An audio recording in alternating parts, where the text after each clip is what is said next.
2, and 1.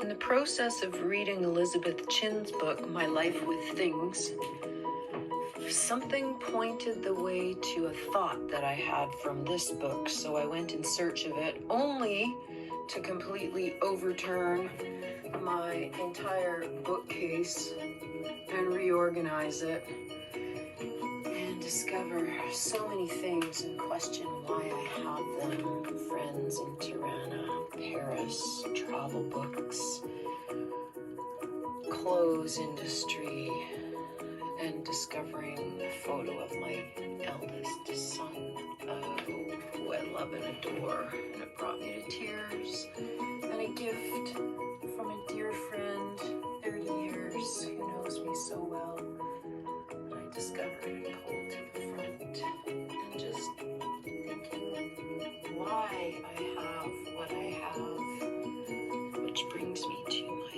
very favorite book in the world that I discovered as a child, and I think has informed so much of who I've become.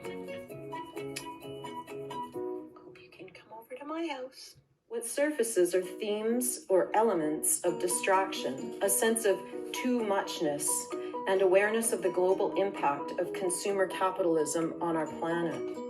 An important element of walking the walk that also smacks of gimmicks and tricks that are at once utterly hilarious and strangely endearing. This position particularly strong among those who consume the most, and she says how things comfort and I would say soothe us. I remember feeling the expectations and resentment of my cousin Christina visiting from Poland in the early 80s during the Solidarity movement. She was 19 at the time and was looking with eyes of starvation at all we had and how she inappropriately asked for things from my family. And hearing my parents say something similar, do you know how expensive it is? This was echoed by my aunts and uncles with whom she stayed in Winnipeg and other cities across Canada. Yet they had never set foot in the country of their parents' birthplace, but as infants of homesteaders.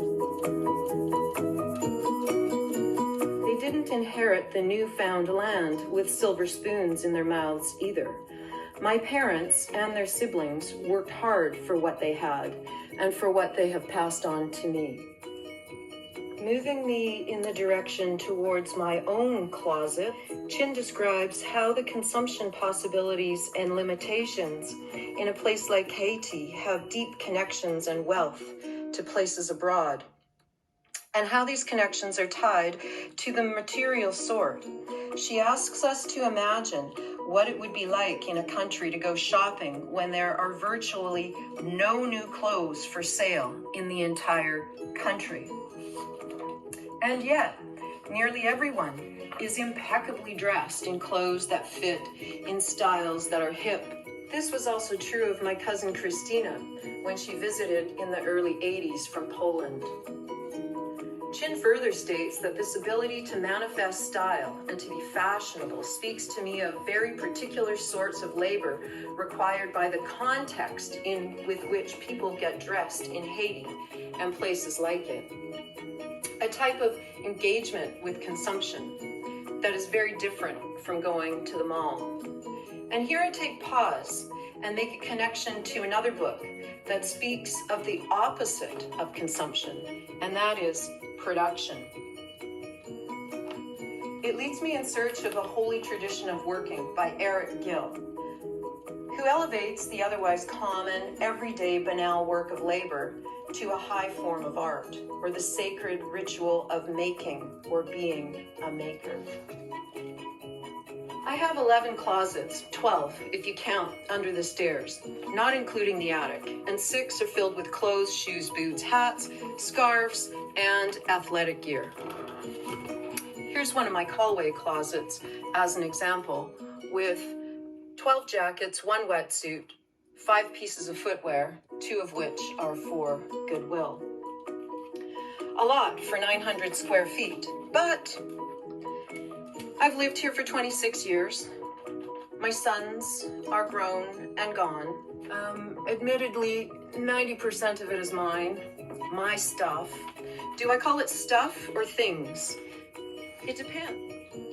Whereas things, there seems to be a distinction of having a certain relationship or a connection with a particular thing. You can get rid of stuff easier than you can get rid of things, much less belongings. A Filipino cousin-in-law of mine has referred to me as Imelda Marcos, who, if some of you don't know, is a politician and was the former First Lady of the Philippines for 21 years, during which time she and her husband were accused of stealing billions from the Filipino people.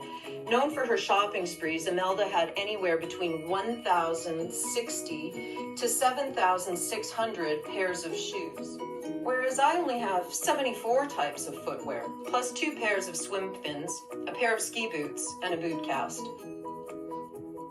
Moving right along, as a couturier and former personal shopper, although I rarely have the time to make my own clothes anymore, I see things for next to free that make my heart race to know I could transform them with a nip here and a tuck there. Although I no longer permit myself these purchases because, despite their transcendental appeal, they accumulate into a pile called one day. Some of the most important criteria for me is that I absolutely have to love it. And, like the cancer slogan, when you look good, you do feel better. And of course, less is more. The Parisians know this. And if you consider dollar cost averaging per wear, it is often those threadbare favorites that can be counted on one hand that stand the test of time and get richer as they age. These things I can't part with, like my father's moth-eaten wool cardigan. The more I see and experience the world through travel, the more intimately aware I become of how interconnected we as people are, whose habits of consumption and production are not only destroying one another, but our planet in the process.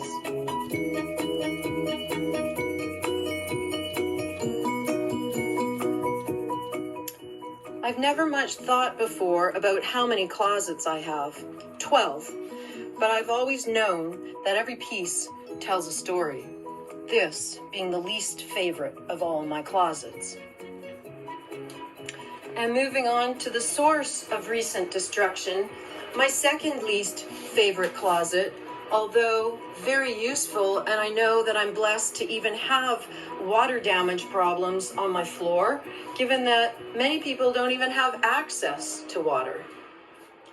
What I've always known is that every piece in my closet tells a story. They have a way of transporting me to a certain time and place.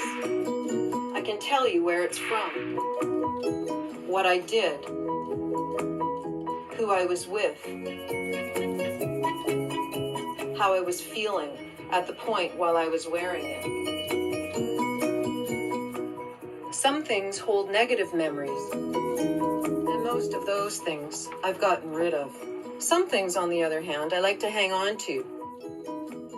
I wonder if Elizabeth Chin remembers what she was wearing the day that she walked in New York and walked past a man on the sidewalk who had just fallen from the Empire State Building.